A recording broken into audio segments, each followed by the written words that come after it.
Okay, so in this review, I kinda actually need your help as well, because I know that my gaming keyboard review game isn't strong, because someone actually told me he doesn't watch any of my gaming keyboard reviews, but all the other stuff, because there he's more into it and I don't try to deliver the information that he wants to get. And I kinda wanna get your help here, because the thing is just, what I look into for a gaming keyboard might be something completely different, because I'm not really a gamer. I use keyboards mostly just for typing, some occasional gaming, but I'm not a hardcore gamer. And I also quite don't get the big emphasis on so many gaming keyboard reviewers of trying to explain the Switch as good as possible. Because the way I see it, we have, for example, the most common ones, Cherry MX Blue, Red, and of course the Brown.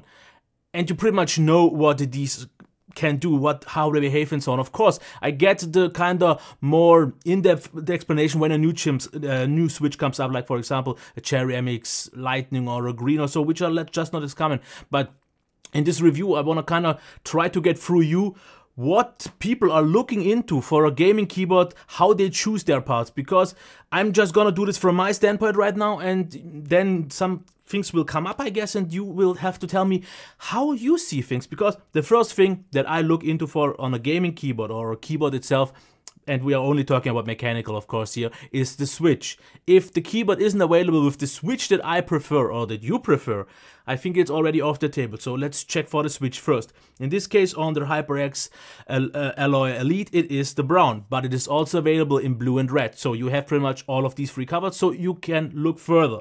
We have this here. Let's actually switch to that.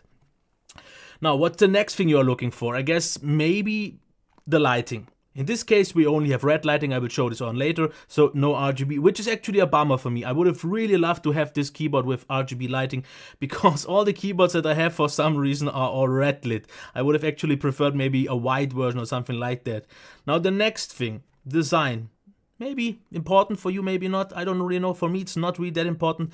Some extra features, of course, as well, because here we have the media buttons and the volume wheel. Might be cool for somebody. I guess that's more of an extra that is nice to have, but not really necessary, because it doesn't help me at all. I'm a lefty, I would need those buttons here, so that's a personal thing. But we have, of course, so button features, but let's get into one thing real quick, just so I can plug it in. The cable, because this keyboard also has an USB hub, so it needs two cables, or at least this thick one, and even though it's braided and quite good quality, it's super stiff and not really easy to kind of put where you need it to. Here it gets thinner, but also these are stiff, so I'm not a big fan of. They could have maybe also kind of made it easier to find out where you actually plug in which cable, so which one is just for the keyboard and which one is for the hub, because when I plug this in right now, I don't really know. Okay, this was the wrong one. Good choice. Okay, so let's plug this in and the lighting turns on.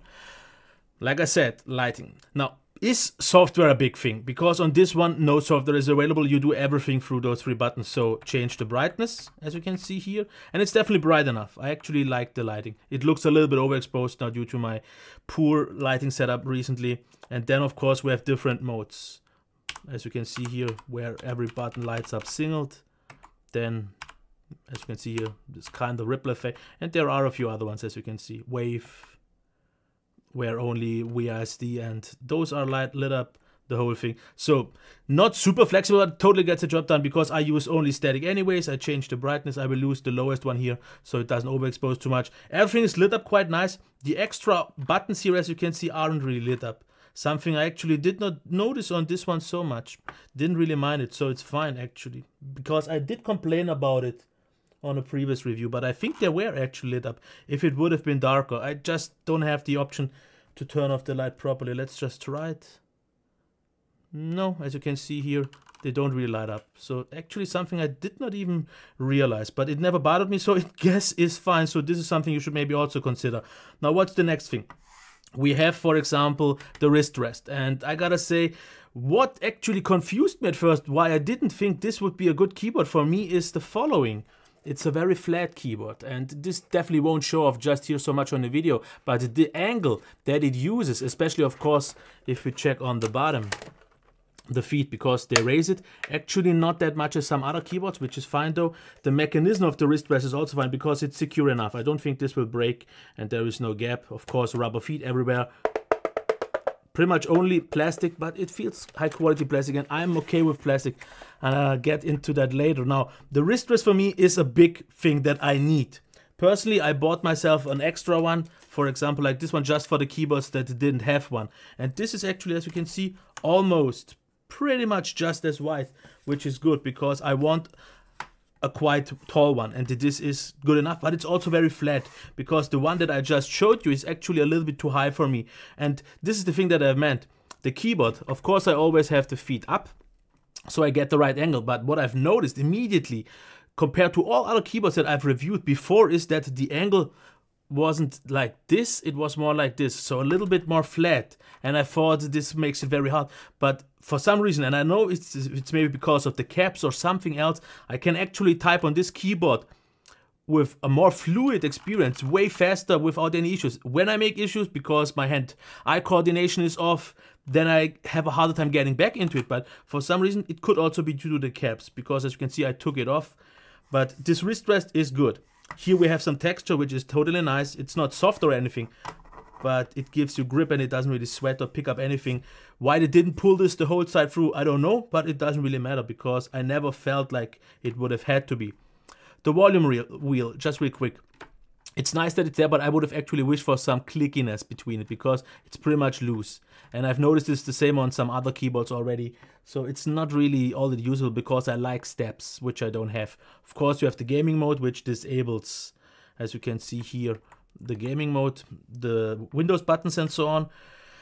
So what's there to check in terms of features now? We've talked about the lighting, we've talked about the extra buttons, we've talked about the special buttons here. There is no software, which is fine because you can get everything done, the most basic stuff here, because this is still, after all, even though it's called Elite, a quite, I would say, minimalistic approach for a keyboard, which is totally fine. I don't need macros and so on. If you want that, I guess you have to find another way. And the build quality is the next thing, because I've already mentioned why I don't want a metal plate. I've used one on a Logitech keyboard and on another one. And even though it looks premium and it maybe makes it feel just more high quality, what you usually get is if you type, you get this reverb and this echo from the metal plate, which is, in my opinion, super annoying. So that's about that. This is solid. It feels, like you can see, it doesn't really bend. It's nice and flat. So I definitely like the ergonomics, and I can type on it very comfortable for hours and hours. And I have to say, once I actually needed just a small little bit of adjustment time with this more flat angle, I have to say this is my most favorite keyboard in terms of the typing experience, because for some reason I can type on it better. Like I said, it could be due to the key caps, which I will go into now, because what we get here also is a keycap puller, and we get these silver buttons for WASD and for 1, 2, 3, 4, which doesn't really help me so much because I'm a lefty, and which is maybe still for a lefty off, I play with the cursor buttons because I got already a few complaints about that. Now, what I want to talk about now is the following. Actually, I thought that these would be alloy buttons, so aluminum buttons, but they aren't. It's just plastic, look, as you can see here. But what I want to get into is the key caps, like I already said, which could actually make a little bit of a difference for why I type better.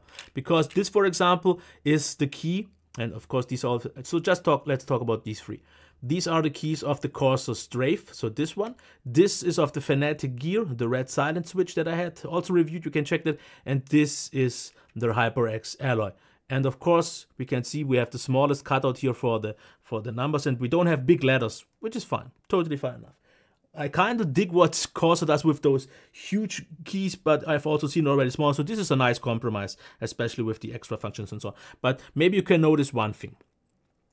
The Corsair Strafe button feels a little bit more narrow, the key cap, and also here.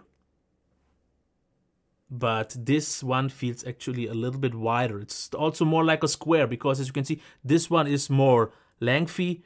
This one is a little bit wider, but just not quite as wide, but it seems smaller. And I have the biggest surface to press the button on the one from the Alloy. Maybe this gives me just more surface to properly hit the button. As you can see, the angle is yeah, that had to happen. It's pretty much the same, as you can see here. Also height and so on. So here there is not a whole lot of a difference. But this is actually something that I will maybe look more into next time for the other reviews. I just think maybe I therefore have less misfires and I hit the buttons easier because the angles itself, as you can see, the curvatures are very, very similar, as you can see here. But this has the bigger surface, but I don't want to too much get into that because I think this could get quite annoying. So let's just take apart. Now, I know I still have to talk about the switch, but it is just a brown switch in this case, and I'm not quite sure what else to say because, yes, it's kind of in between, of course, of blue and red, because it has still tactile, so it does click before you hit, and you don't have to push all the way through. It is, in terms of volume, also somewhere in between, because as you can hear, let's do the demo.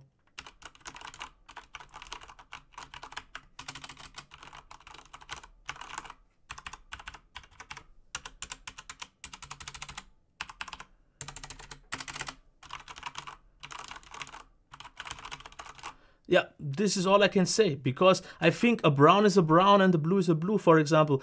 It won't change, because if there are keyboards that use, for example, also a brown and other ones that actually have a distinctive difference because of maybe of the keycap, of how it presses down or something like that, I don't think I would ever be able to tell the difference. I simply wouldn't see it, because for me, brown is brown.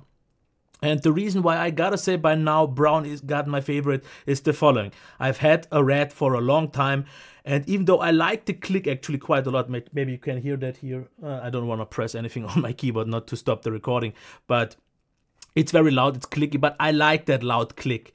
But what I noticed after a longer period of time of typing longer and longer, I noticed that blue fatigues me a little bit, which sounds maybe silly because it's not like you are too weak to press the buttons, but there is this resistance that is just a little bit harder. Then I also have for quite a long time now silent red, which is nice because it's easy to press, it's quiet if you want it, but for me there is something missing because I don't get quite the mechanical click. Of course, that depends on the switch, and it's almost too silent. In some cases I actually like it, and that's why I switched all the time back and forth. So maybe a week I used the red, a week I used the blue.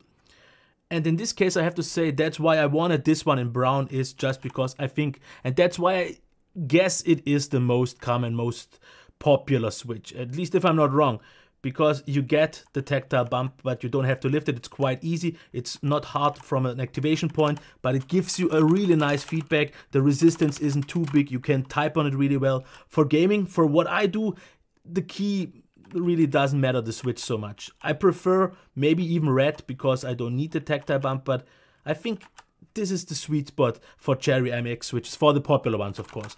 But it's not too quiet, it's not too loud, it's not too hard to press, so this is kind of the sweet spot. But if you want a different switch, you can just use red or blue, of course, for this one as well. But otherwise, I think I've pretty much already covered it. So let's just get once again down to what you have to choose or how you choose your keyboards. And here is where I need your help. For me, it's the switch. If it's available, the right one, which in this case is, of course, brown.